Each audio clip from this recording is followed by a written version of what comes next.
Hello, everyone. Welcome. Welcome to our panel. As you probably know, over the last 3 panels that we've had, they've all been amazing. Today is the official launch of Regen Media, and welcome to our panel. We've been calling it 30-something panel, under 30 panel. I believe what we're calling it right now, what I've been calling it, is Hope, Change, in Media, which I think is concise and a little bit more inclusive to those of us that are pushing the under 30 button. So I'm Willow Smith from Powerhouse. I'm so excited to welcome our guests here that I actually can't wait. So I'm going to have you guys introduce yourselves with how media is showing up in your life, in your work. Why are you on this panel today? What does media mean to you? So if you're feeling inspired to start, please feel free.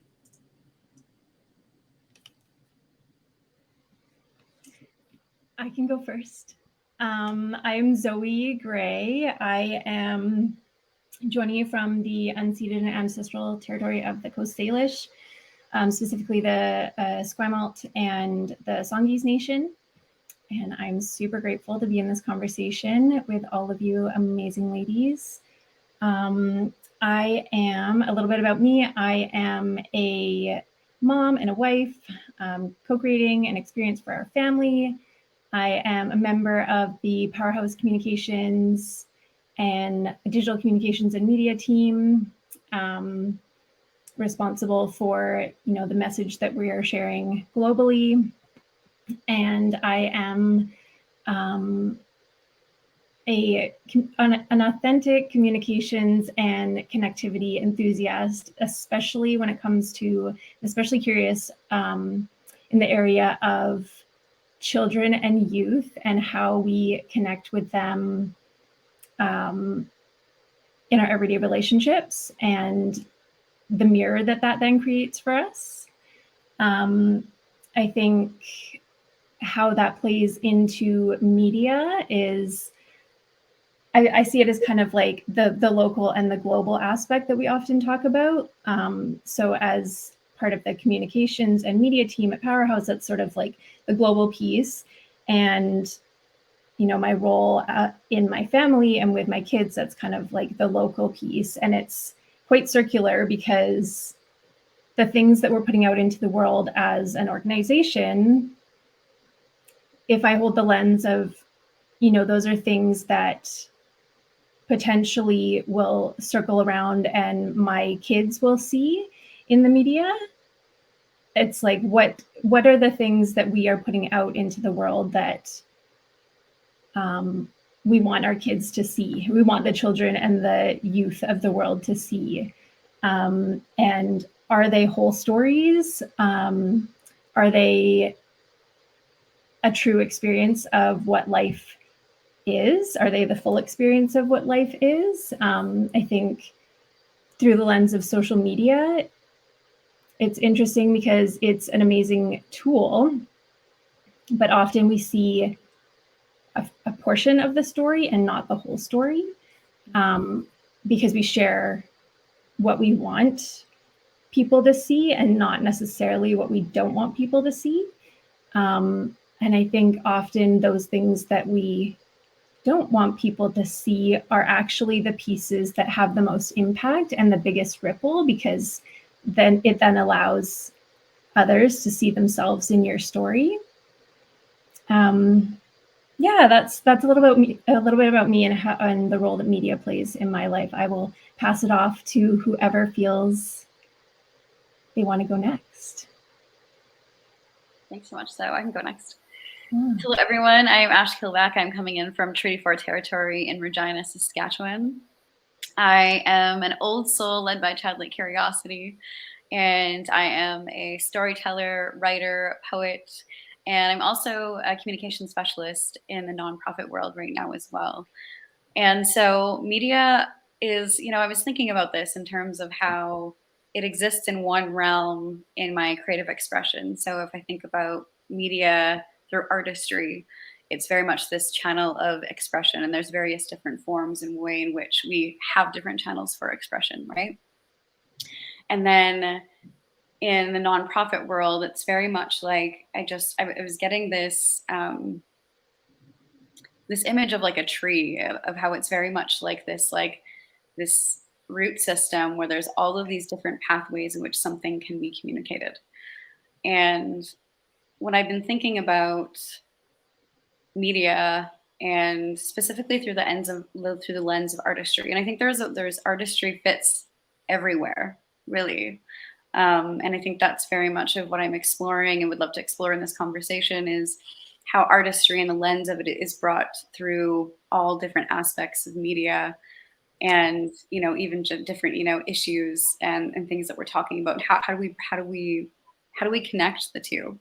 How do we bring more art into media to tell stories? And I love how Zoe spoke to the well-roundedness, the whole story, right? So I feel like there's a lot to say in the moment, but I think that what I would love to explore more as we dive into conversations and questions here together is the power of language, and how language shapes worlds, how language shapes reality.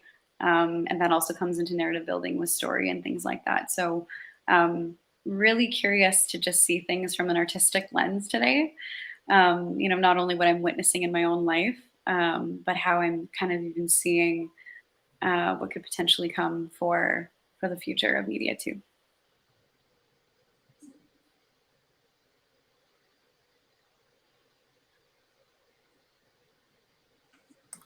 Amanda or Sage? Yeah, go ahead. Hi, I'm Amanda Restortaboom, and I professionally work with folks when their why is really clear, but how they're going to get there is unclear. So I consider myself as a practitioner a bit of a catalyst, a coach, a consultant, all of those words mixed into one. And I think what I learn when I work with people who, even in organizations, they're pushing really big change agendas and like honestly moving mountains. And the way that media shows up is that it's not just about doing the work, but you have to tell people about the work that you're doing, because visibility is really critical to getting support for your initiative. And people don't know not only what you're up to, but how they can support you if you don't tell them. And people really want to support other people. And so media has become part of I like the thread of narrative building, because I think as you're telling your own individual story or your change initiative story, you're also shifting narratives through doing that. And I'm also noting that for women and for anyone who's experienced at every layer of marginalization, it becomes chronically more and more challenging to tell your story and to think that it's important to tell your story. So that's how it shows up for me professionally. And then personally, media shows up more in how my own stories are shaped in what I believe in, what I hold opinions on, what I have biases about, especially the unconscious ones that I constantly have to keep an eye out for and rely on those close to me to help me identify. And then really importantly, how the voice in my head speaks to me and what she's saying. And so media shows up for me in all of those things. Hello, everyone. Hadi, Sage, Lucert, Sadni. My name is Sage Lucert. My pronouns are she, her. I'm so happy to be a part of this conversation. There's so many important people that I love here. So just kind of want to start from that space and just sharing gratitude for welcoming us.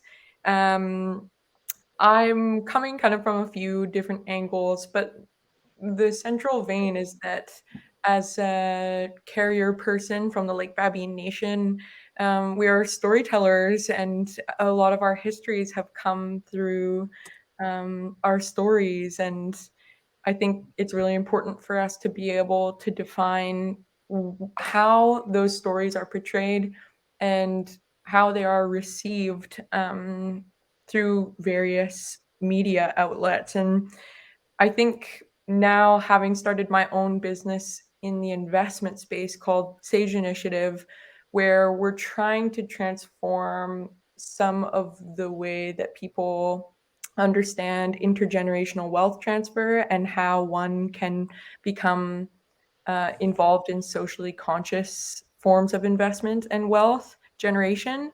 I found it to be very interesting. There's a lot of narratives about Indigenous women and people experiencing poverty, experiencing hardship, and coming from a place of deficit. And so when we emerged in this space from abundance and community wealth, I think that there was a lot of folks who really grabbed onto that through our work at the Indigenous Innovation Initiative. And the same thing with the Moose Hide campaign. We advocate for women and children to live a life free of harm and violence in Canada. And when you bring those narratives, because we just had May 5th, National Day of Awareness for Murdered and Missing Indigenous Women to Spirit, it was obvious that there's space held for grief and for an acknowledgement and to raise awareness. And there's also space which calls to celebrate life and to celebrate our communities and to be able to find those pathways forward. And so what I kind of want to bring is that visioning and some of that looking forward and some of that healing work and some of the beauties and nuance that comes through Indigenous storytelling in media today. So Masi Cho, thank you for having me. Really excited to be here. Yeah, thank you all so much for being here, for your lovely introductions to who you are and how you got to be in this space. My name is Madeline Archibald. Just providing some context if you're just joining us on this conversation, Willow and I are joining from the traditional, ancestral, and unceded lands of the Squamish Nation here at the Sunshine Coast today.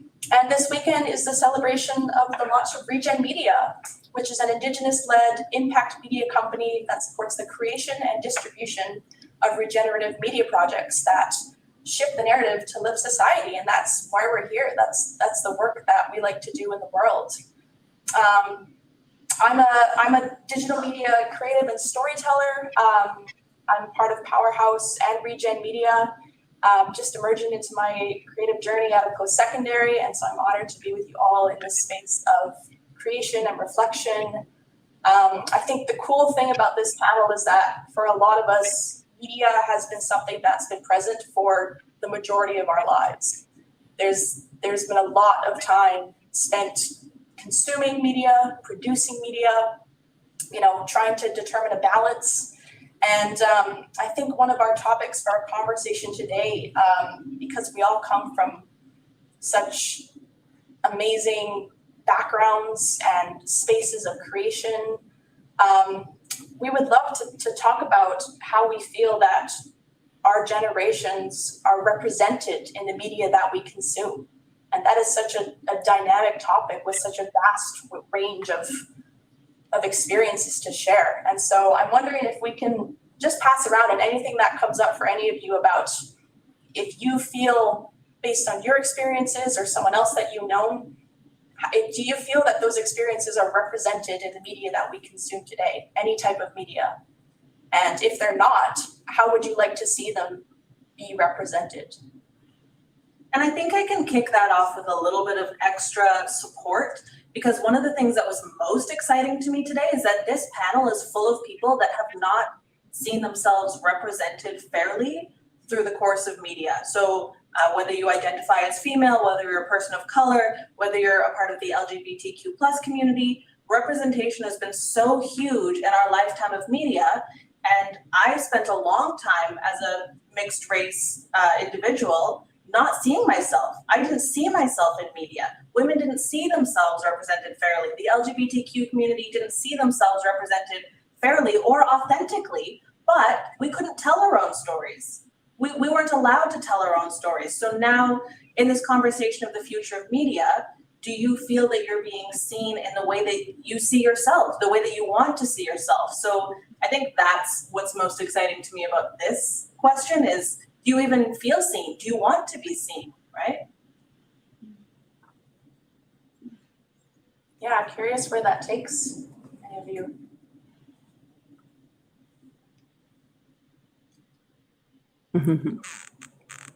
I can chime in. I would say, you know, within this smaller community and the Powerhouse community, yes, I totally feel seen. But within the bigger collective, not as much. I think like the thing closest to my heart is just like family and parenting and my kids, the kids and youth of, you know, today. And I think shining a light on parenting as a form of leadership is something that is missing from media. I think it's often like one or the other, like a parent that is staying at home with their kids or a parent that is in, you know, a working parent, and like, how can we dance between the two and bring them together?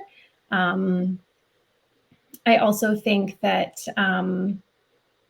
one of the things that comes to me is, you know,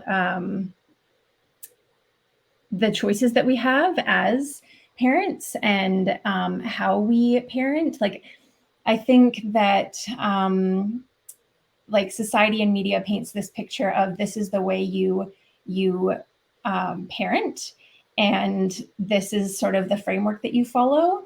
But what if we explore that further and open it up instead of like a strategy to parenting?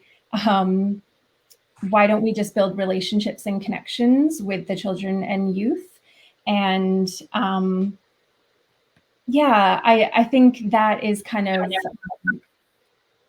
I think that is missing in the media that we see today.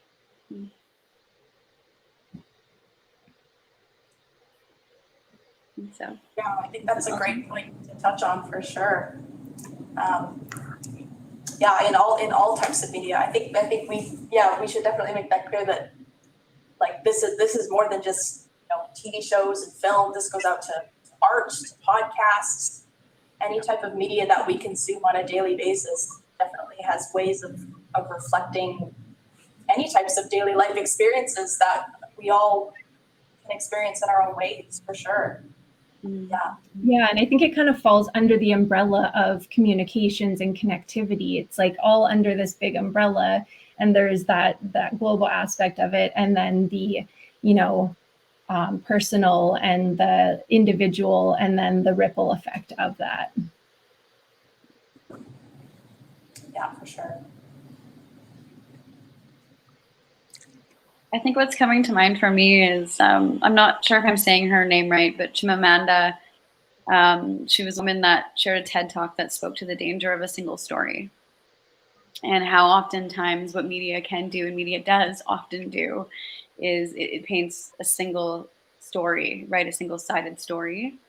And I think that's what's really interesting right now, is that we're seeing such immense polarity in the world right now, and there's this, and it's this intergenerational unrest is really what I'm seeing. Is there's the way in which things have, you know, quote unquote, always been, right, and the way in which there are certain generations or certain people, or I think it's just in human nature to live into this one-sided or this single story, right? And I think it's the way in which media is being communicated that way, right? I know Sage spoke to that, where we're seeing different groups represented in one particular way, but that is one story of the whole part of that community, right? Of that person, whatever that is, right? So I'm feeling such an unrest and this polarity between this rootedness and wanting to stay the same, you know, or human nature to just be, you know, to fear change, right? To fear, what does that mean to move past bias? What does that mean to check our opinions and our beliefs and all these things that we may have been rooted in for generations, right? And the upheaval and the turmoil that creates within the polarity that's coming through of generations that are saying, no, there's more to life than this, right? And life is changing. We are changing. The world is changing. And so there is this call, right? There's this like resistance and this polarity between the rootedness of not wanting to change, and then also this openness and this desire and this hope for like everything, for nothing but change, right? Of being able to, how do we come to a place where we understand that there is never one single story to something, that there are multiple stories coexisting at once, as us as individuals, right? We are like multiple, we're like walking books full of stories waiting to be told, and there's all different kinds of chapters, and that exists in so many different capacities in, you know, communities, in cultures, right? And I think that we're really living in a time where it feels so big right now that it's very hard for me to even know what the answer to that is. And I think that's kind of where we are. We're in the space of such a deep exploration right now, of that there's this massive gap happening, and there's so much polarity and there's so much resistance happening. And how do we bridge that? You know, I think that's the big question, right? Yeah, no kidding. Yeah, thank you for bringing that up, Ash. Yeah, that's very powerful. I love that we're all books waiting to be told. Yeah.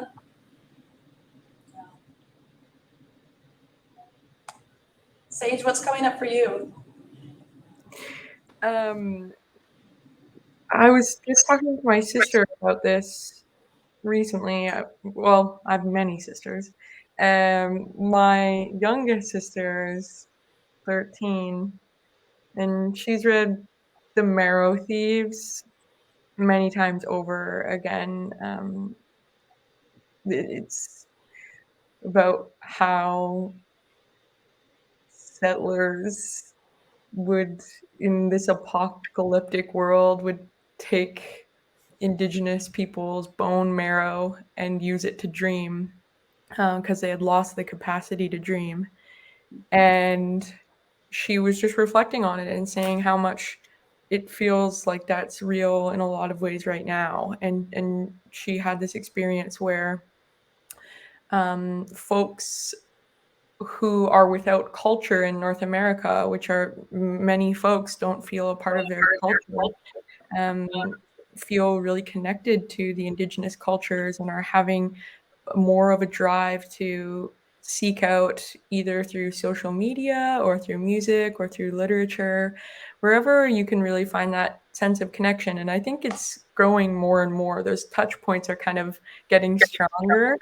But when we were growing up, I didn't really see anyone. Like, I was still a part of the era where the only Native woman was like Buffy St. Marie, you know? Like, it was like really definitely not super popular in media representation to have Indigenous women on screen.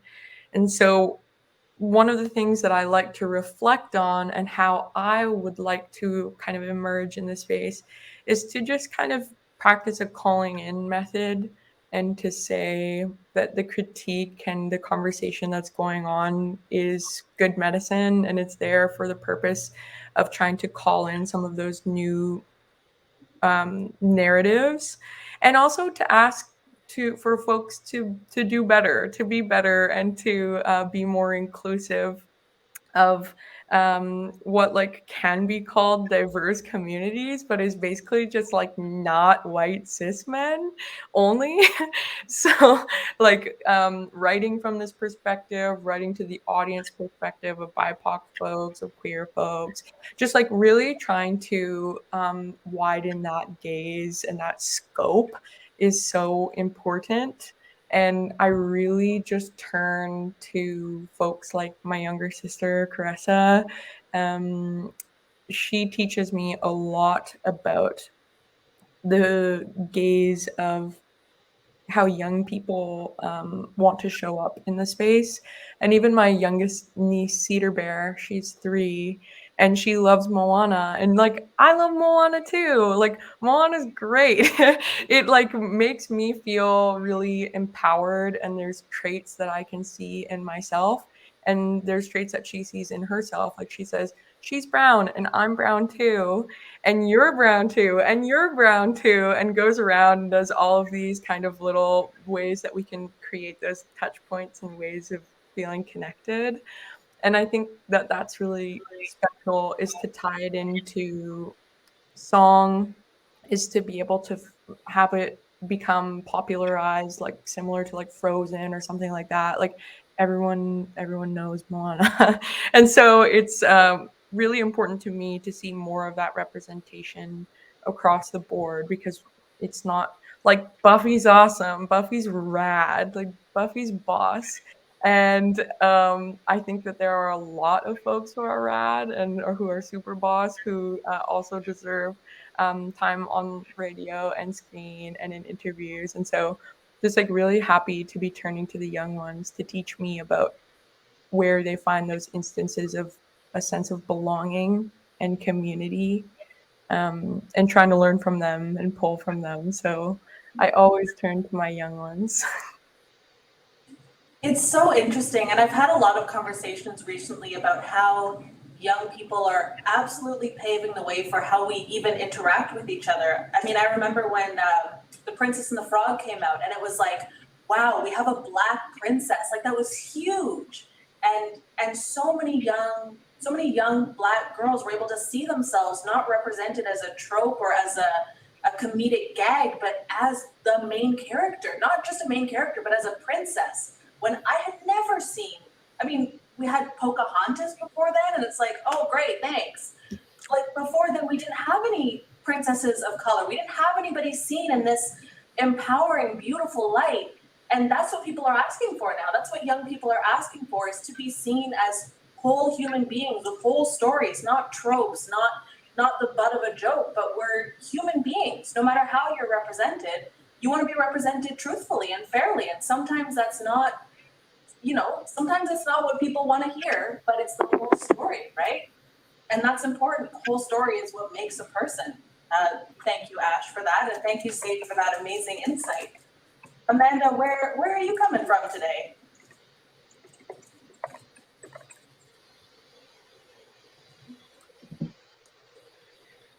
Hi, thank you. Wow. I'm actually joining from Unamaki, Cape Breton Island, on Canada's east coast, and I was reflecting on how this is maybe representation in the media can also help us to understand each other's experiences geographically a little bit better as well. And I feel like everything was expressed so well by those who already spoke. So maybe this is just something that I can bring a different lens to. I haven't, this was my first time living in a rural area of Canada.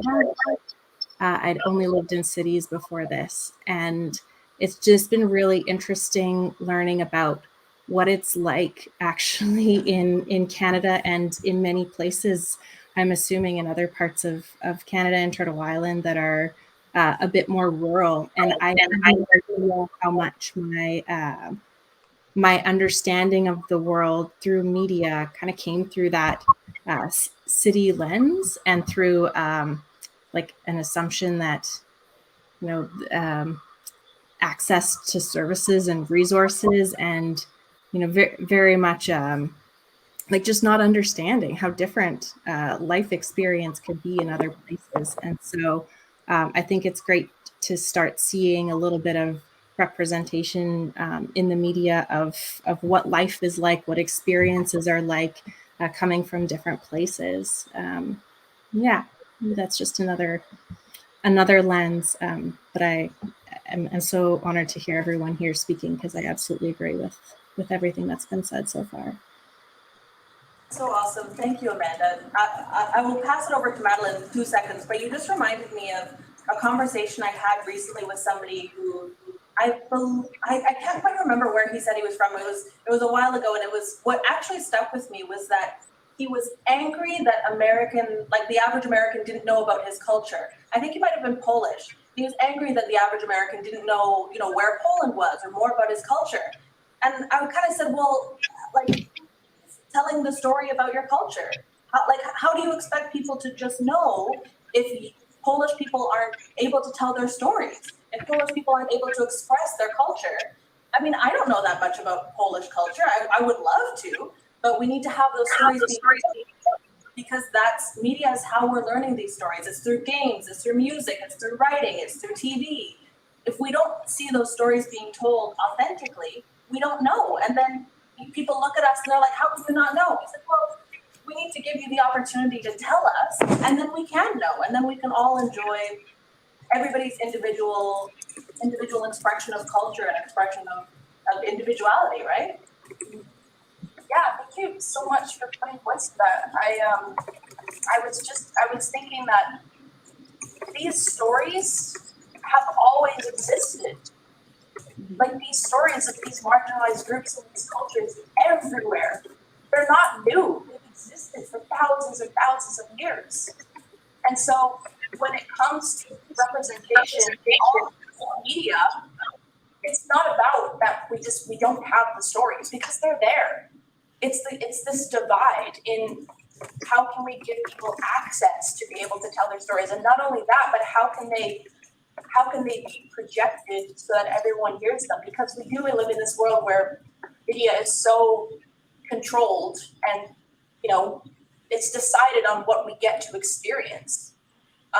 Regen Media is about distribution systems, and one of our panels earlier today was about this machine of distribution that controls what we see, and only for profit, not to give back to the creators. And so it's the same with storytelling. It's this gap in the media that we're exposed to, and the choice of who to expose to begin with. And that's absolutely what needs to be shifted with companies like Regen, who will give voice to those stories. Yeah, absolutely. And thank you so much for all of the amazing insights. There was so much that I wanted to be like, oh, that's amazing. That's amazing. And I'm excited to listen to this again, just to recapture all that awesomeness.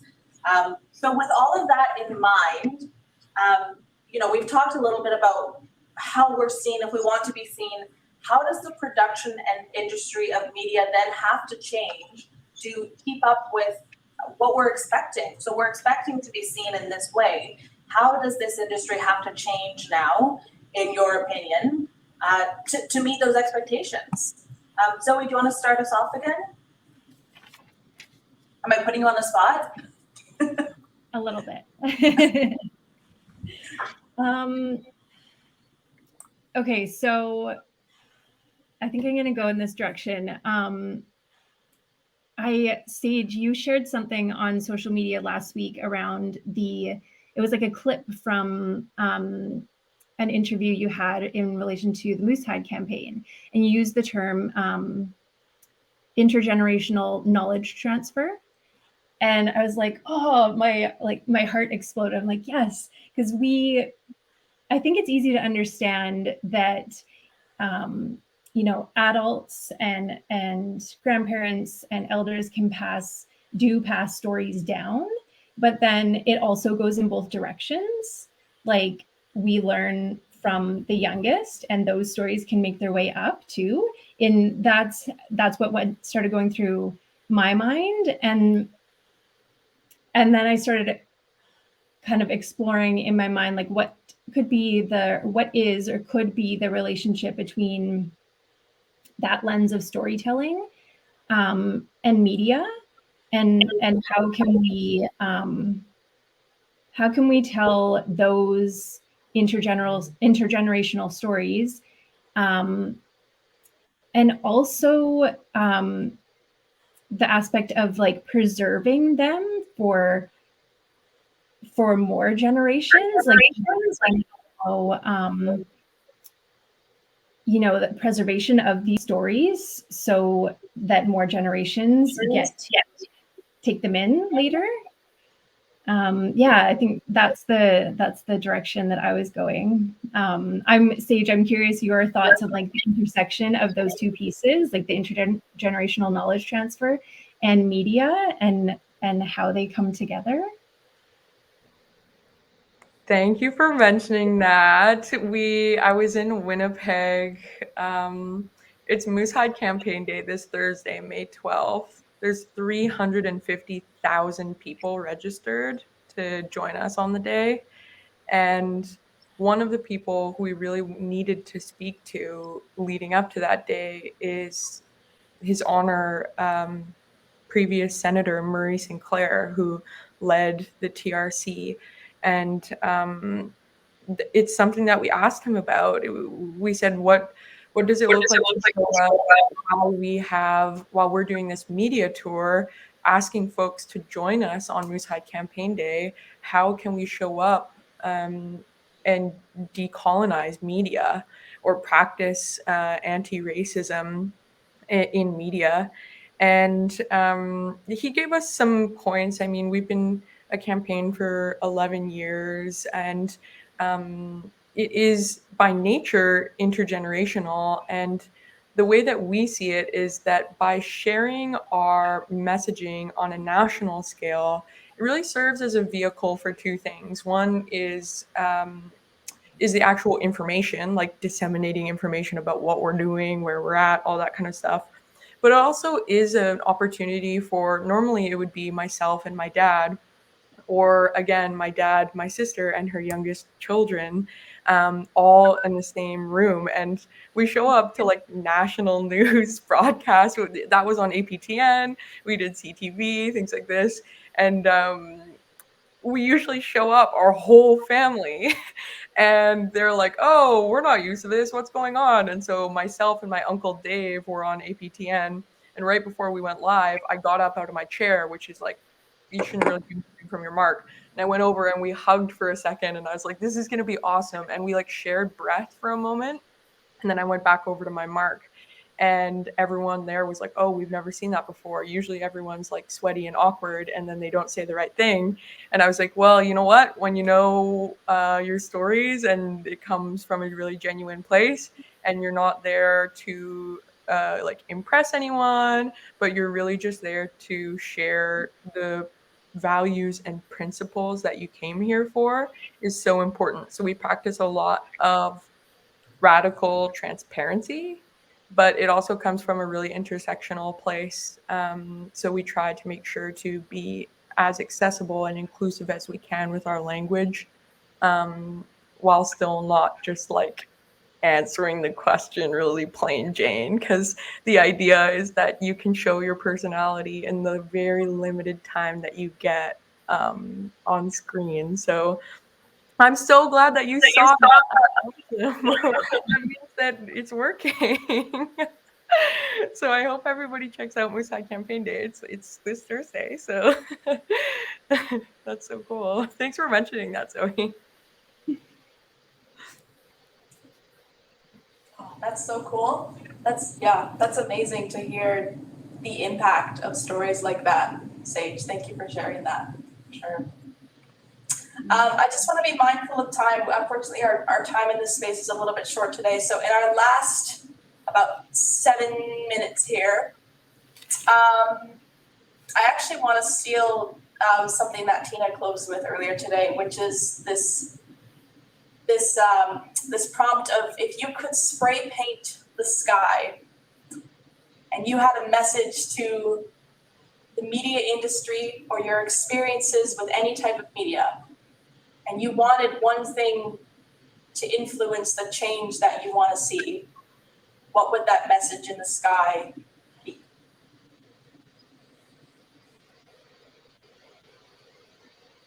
I promise I won't this time, Zoe, I promise. Yes, please, Ash. I think just simply what's coming to me is the words we speak is the words we speak is the world we create.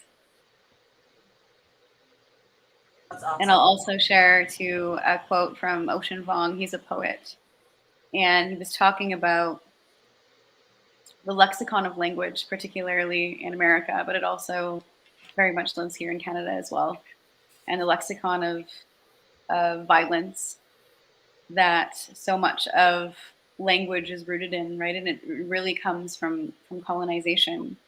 of the roots of like divide and conquer, and how we actually see that living and breathing in our language today in our media.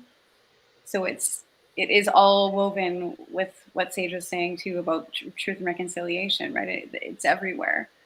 And so he was speaking to this just in terms of just like our vocabulary and the way that we speak and the way that we use language in a way that is very destructive instead of breathing life into things, right? Uplifting, empowering, right?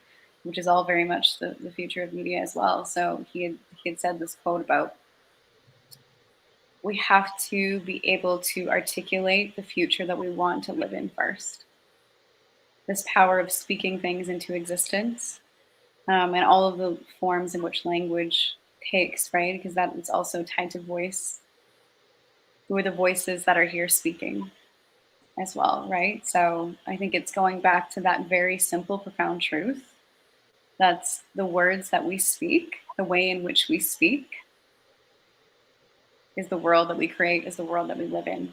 And I think that's a really, really big invitation for us to do some really deep exploration and to really call ourselves in terms of the foundation in which our language has been rooted in, and how we are still speaking that, and how we are seeing the world being created in the way that it's being created right now is because of the language. And it's so, so, so important from the heart of a poet, and just living in this space where I am living into my own invitation of what does it mean to be an honest and loving witness to this world. And I think that's so much of what our artistry is, but it lives in all of us. And so, yeah, what paintbrush do we get to take to the sky in terms of how we want to see the world be created? What kind of landscape? How do we want to make it beautiful? Yeah. Thank you, Ash. Thank you for that. That was amazing. Any other spray painters? Maybe I'll just I'll pick up on that because I feel like it builds nicely. Thank you, Ash. I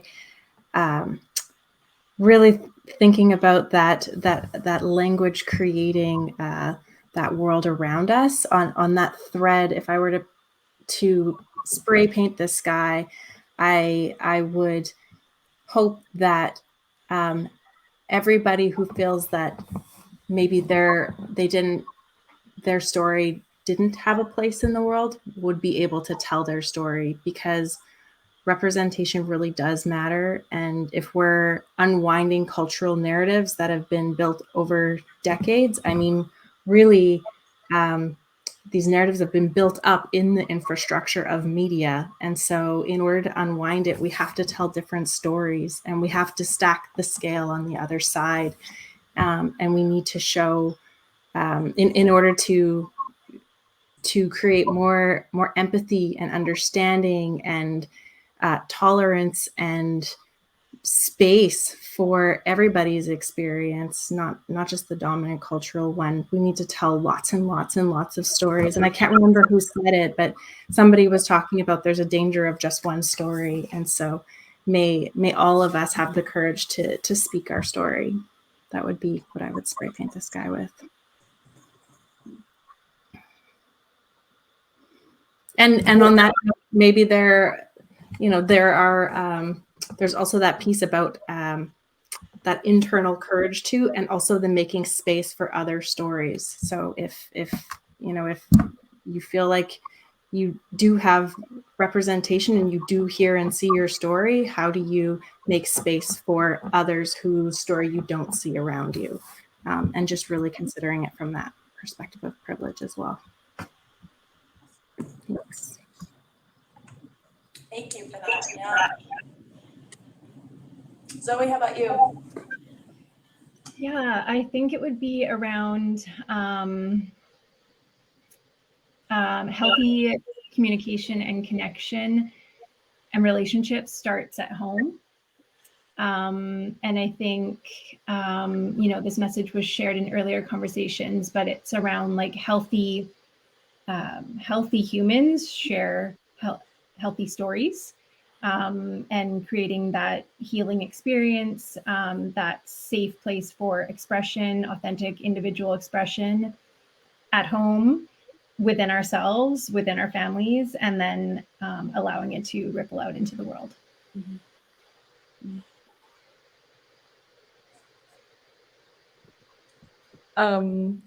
I guess the last thing I'll say is that Indigiqueer youth,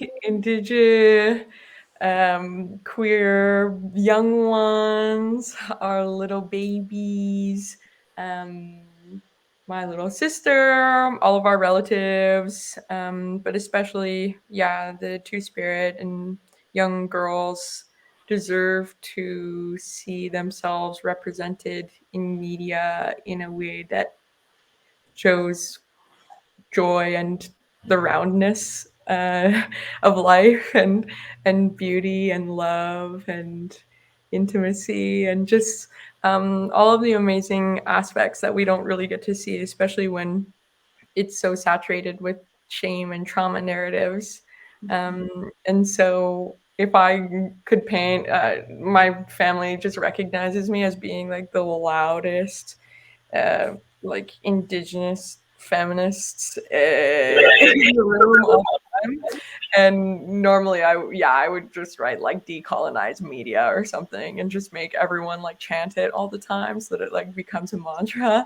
But it just seems like it seems like a simple message, decolonize media, and then folks can kind of interpret and play with it as they wish. So I'll make something like that and give it to you as a gift for inviting me here. I think that's such a cool concept, is doing like graffiti, like street artwork. So you'll hear from me. Yes, please. Thank you all so much for those pieces. I think something that speaks to me is authenticity in media. And if I had to break it all down, I would spray paint, don't take shortcuts when it comes to figuring out stories and figuring out how to most authentically portray those stories in a way that is truthful to those that are telling it and to those that are receiving it and receiving the validation with those stories.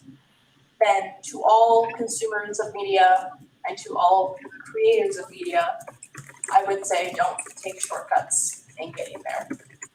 I hope that one day we will come to a place where there is no need to take a shortcut, that everything we are experiencing is as authentic as it should be. Mm-hmm. Yeah. Amazing. Well, I'll be brief. I only have 3 words, and my 3 words are yearn to learn. I think we should want to learn about other cultures. I think we should want people to want to learn about our cultures, to want to learn about our experiences. I think we should always yearn to learn more about how the industry that we want to change works, what other people want to see changed. Learning is so important. So the first half of my words are yearn to learn, and the second half of my words is thank you.